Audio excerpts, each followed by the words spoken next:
Le roi Charles III a été directement pris pour cible par des manifestants lors de la célébration du Commonwealth Day, qui s'est tenue le 9 mars à l'abbaye de Westminster.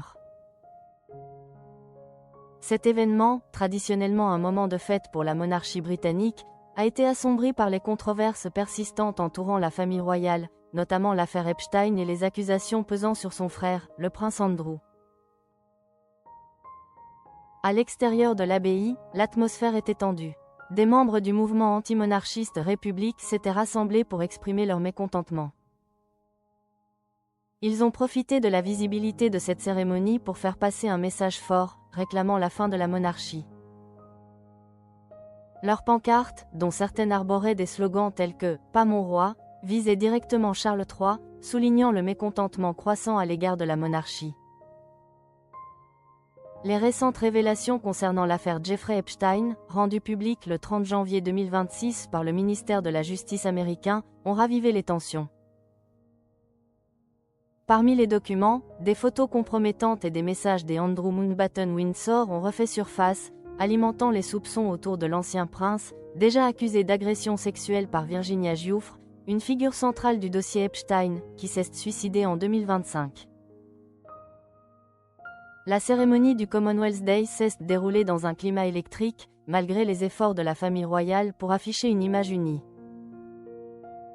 Charles III, la reine Camilla, le prince William et Kate Middleton, ainsi que la princesse Anne et son époux, Sir Tim Lawrence, ont tenté de maintenir une façade sereine face aux manifestations. Cependant, la présence des protestataires a indéniablement marqué l'événement. Les manifestants ont brandi des banderoles accusatrices, posant des questions telles que « Que savais-tu ? Abolissons la monarchie » et « Charles, que caches-tu ?» Ces messages, lourds de sens, font écho aux accusations entourant le prince Andrew, dont le comportement a terni l'image de la famille royale. Une autre pancarte montrait une photo des Andrew aux côtés de Virginia Giuffre, soulignant l'impact durable de ce scandale sur la monarchie.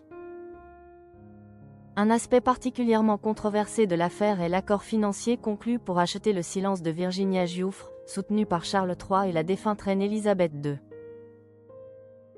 Cet accord a été mis en lumière après le suicide de Giuffre en avril 2025 et a conduit à la décision de Charles III de retirer les titres royaux des Andrew. Ce dernier, au cœur des controverses, a vu sa réputation gravement entachée par ces événements. Malgré les manifestations, la famille royale a choisi de rester soudée, affichant des sourires et une détermination à ne pas se laisser déstabiliser par les critiques. Cependant, la pression exercée par les manifestants et les révélations continues sur l'affaire Epstein soulèvent des questions sur l'avenir de la monarchie britannique et sur la manière dont elle gérera ces crises à l'avenir.